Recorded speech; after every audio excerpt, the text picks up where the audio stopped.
pagi untuk kita semuanya. Perkenalkan, nama saya Ria Julita Limbong, NIM 1984205020 dari kelas 32 Prodi Pendidikan Biologi.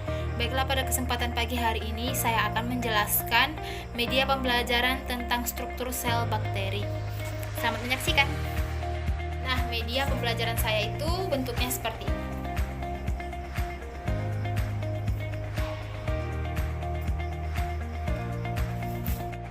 Baiklah, saya akan menjelaskan terlebih dahulu pengertian dari bakteri.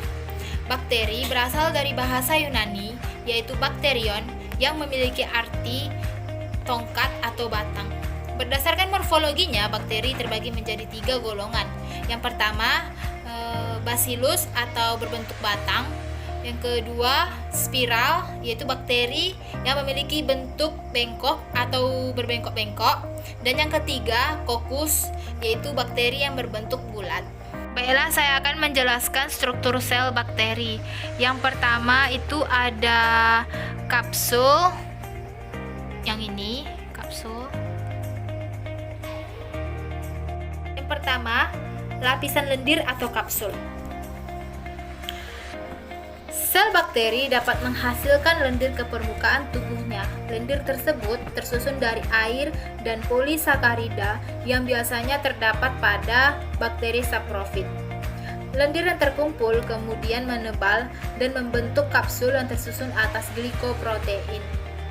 Kapsul dan lapisan lendir ini berfungsi sebagai lapisan pelindung dan mempertahankan kelembapan sel, membantu melekatkan diri pada substrat, dan menunjukkan virulensi suatu bakteri. Kapsul pada bakteri patogen juga berfungsi untuk perlindungan diri dari sistem imun sel inang. Contoh bakteri yang memiliki kapsul seperti Escherichia coli dan Streptococcus pneumonia. Yang kedua, ada dinding sel yang berwarna kuning ini. Yang kedua, dinding sel. Dinding sel ini terdiri dari senyawa peptidoglikan. Peptidoglikan adalah suatu polimer yang terdiri dari polipeptida pendek. Peptidoglikan mempunyai ketebalan lapisan yang berbeda-beda. Fungsi dinding sel pada bakteri, yang pertama, dapat memberikan perlindungan fisik. Yang kedua, mempertahankan bentuk sel bakteri. Yang ketiga, dapat menjaga sel agar tidak pecah pada lingkungan yang mempunyai tekanan osmotik yang lebih rendah atau hipotonis. Yang keempat, sel pada bakteri dapat mengalami plasmolisis pada saat berada di lingkungan yang mempunyai tekanan osmotik lebih tinggi. Yang ketiga, ada membran plasma. Struktur sel bakteri yang ketiga yaitu adalah membran plasma. Membran plasma berfungsi untuk membungkus sitoplasma dan mengatur pertukaran zat yang ada di dalam sel dengan zat-zat yang di luar sel. Membran plasma tersusun dari senyawa fosfolipid dan protein yang bersifat selektif permeabel, yang artinya dapat dilewati oleh zat-zat tertentu. Yang keempat, ada sitoplasma. Struktur sel bakteri yang keempat adalah sitoplasma. Sitoplasma berfungsi sebagai tempat terjadinya reaksi-reaksi metabolisme sel. Sitoplasma merupakan cairan koloid yang mengandung molekul organik, garam-garam mineral, enzim, DNA, klorosom, dan ribosom. Kelima, ada pili. Struktur bakteri yang kelima itu adalah pili.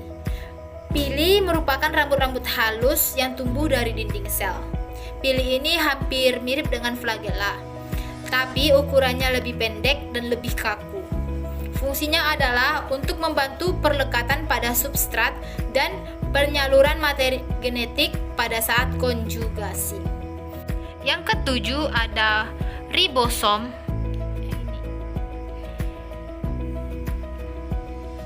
Selanjutnya, struktur sel bakteri yang keenam yaitu adalah ribosom.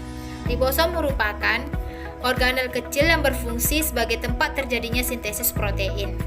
8 itu ada plasmid. Ini. Yang ketujuh yaitu adalah plasmid. Plasmid itu berfungsi dalam rekayasa genetika sebagai vektor yang membawa gen asing yang ingin disisipkan pada bakteri. Yang kesembilan, terdapat nukleoid.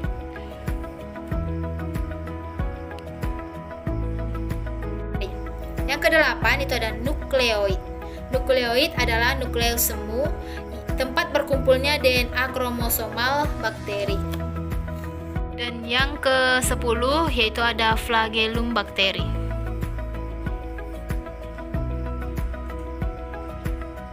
Selanjutnya, struktur sel bakteri yang ke-9 yaitu adalah flagella. Flagella adalah bulu cambuk yang terdiri atas senyawa protein yang terdapat di dinding sel dan fungsinya untuk alat pergerakan. Flagella hanya dimiliki oleh bakteri yang berbentuk batang, koma atau vibrio, dan spiral. Yang ke-10 ada mesosom. Mesosom merupakan organel sel yang memiliki pentolan di membran plasma terhadap sitoplasma. Mesosom ini memiliki fungsi yaitu menghasilkan energi, menerima DNA saat konjugasi, dan membentuk sel dinding baru pada saat pembelahan. Struktur sel bakteri yang ke-11 yaitu adalah DNA yang berfungsi yang pertama, penentu sifat metabolisme bakteri.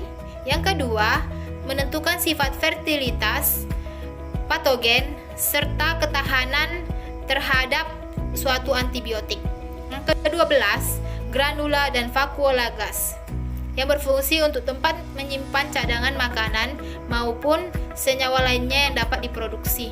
Dan yang ke-13 yaitu adalah klorosom yang berfungsi untuk mengadakan fotosintesis yang hanya mampu dilakukan pada bakteri fotosintetik. Demikianlah presentasi saya atau penjelasan saya. Apabila terdapat kata-kata yang kurang berkenan atau salah, saya mohon maaf. Sekian dan terima kasih. Selamat pagi untuk kita semuanya.